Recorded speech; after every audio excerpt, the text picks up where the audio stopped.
Tell you, I started working on my remarks in June because we have a home out in La Jolla. And this guy, Ken McLeod, is a tough boss. When I called my assistant, Jennifer Morgan, I asked her, I said, what am I supposed to talk about? Ken's answer was, just the Gettysburg Address. So at any rate, I'd go 2 weeks, and I'd say, well, really, how long can I talk? And it started off about 10 minutes. And then another 2 weeks, it got down to about 8 minutes. And then down to about 5 minutes. Well, if you all will bear with me, I won't be too long. But Jerry, I do want to thank you for that reference to my dad in Southern Hills. That's very kind and generous of you. Thank you.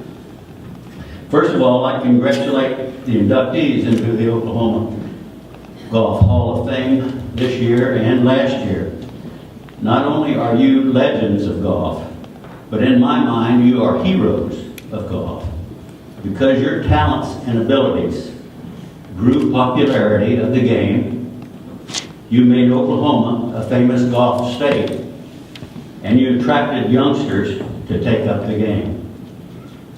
My dad was a good businessman who could recognize a need and capitalize on it. In the early 1930s, Tulsa had about 16 or 20 young people who met secretly, sort of like gangs, unfortunately, and they murdered a prominent doctor. Dad felt badly about this and had the idea of getting young people off the streets, and felt the way to do this was to get family and friends involved in sports. Thus he approached Wade Phillips with the idea of a country club, offering golf, tennis, swimming, and even horseback riding. He then approached other men to become founders, and together met the challenge given by Mr. Phillips to find enough people with $1,000 to build the golf course and clubhouse. Southern Hills was born.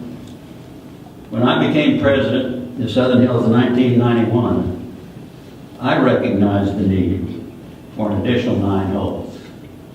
Our members were having difficulty getting preferred starting times due to so much play. You would call by 9 o'clock on Thursday morning to get a starting time on Saturday.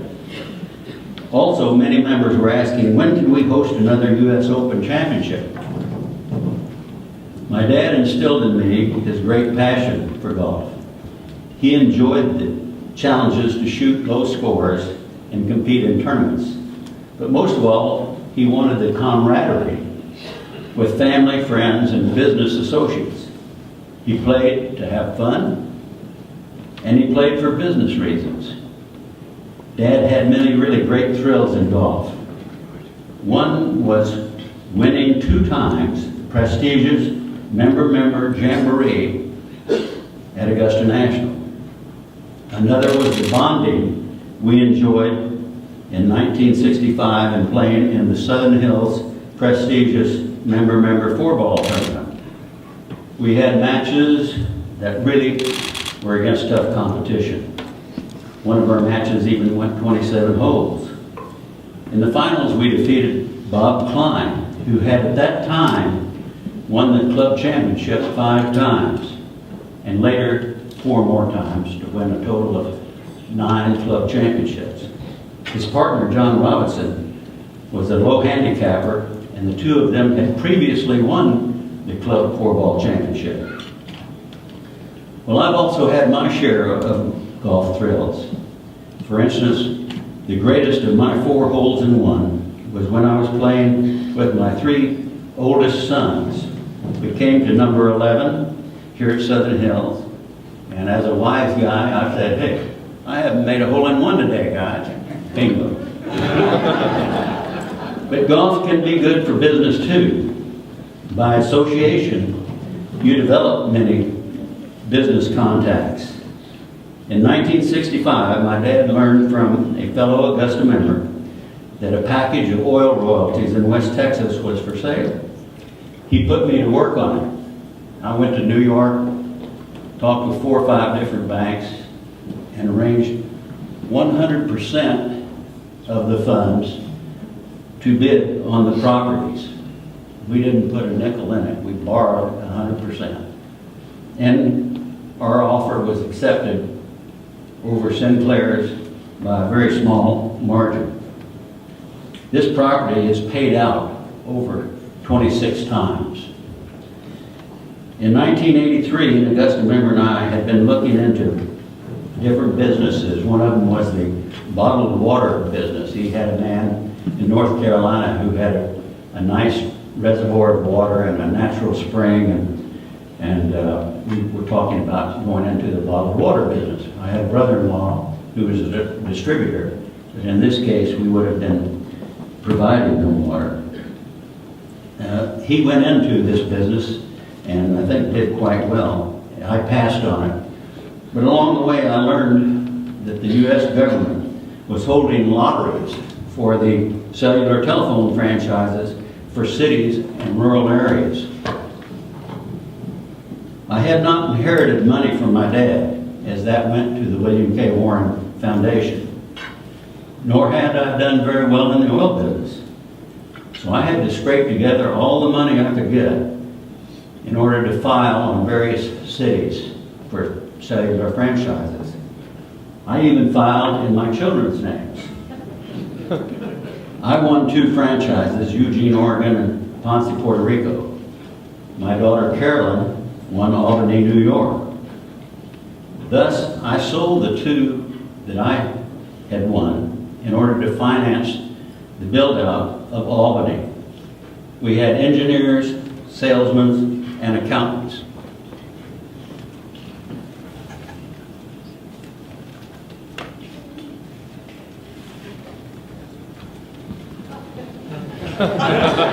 This was the product I sold. And it doesn't fit too well in the breast pocket. But it was a great experience for me, and we operated the business for about 7 years, and a New York company came to Tulsa with a huge offer to buy. Since my dad taught me about negotiations, even though it was an amount of money that I had almost thought unheard of, I asked him, maybe we'll make this deal if you'll bump it 10%. So he did, and we sold out. I did so in order to make my family comfortable financially. But people cannot achieve their goals without help from others. I thank Bill Lissall, who organized a committee to promote the membership here at Southern Hills to approve the $5,000 assessment to build the additional 9 holes. Out of 610 proprietary members, we won by 6 votes. I thank Vic Holmes, who worked tirelessly with Ben Crenshaw and Bill Coor to build the west 9 holes and to build the Warren course and clubhouse at Notre Dame. Vic even had me buy over 100 and some odd trees for both courses. Let me take a minute to thank Mr. John Foster, sitting over here, who is the head of golf development at Notre Dame, who flew in this afternoon for tonight's dinner. John, thank you for coming. I thank Bob Berry, who along with Stan Bradner and I worked as an ad hoc committee to bring another U.S. Open to Southern Hills. Bob, Stan, and I attended several USGA championships.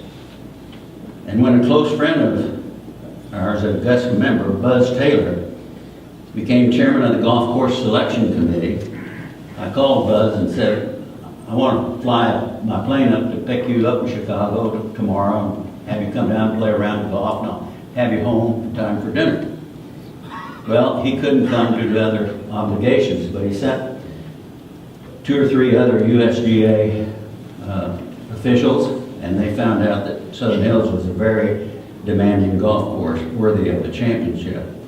And Buzz was the one who approved Southern Hills for the 2001 U.S. Open Championship.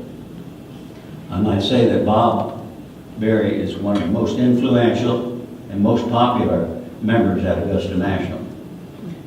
I think Mike Holder, my idol, is a great golf coach and businessman.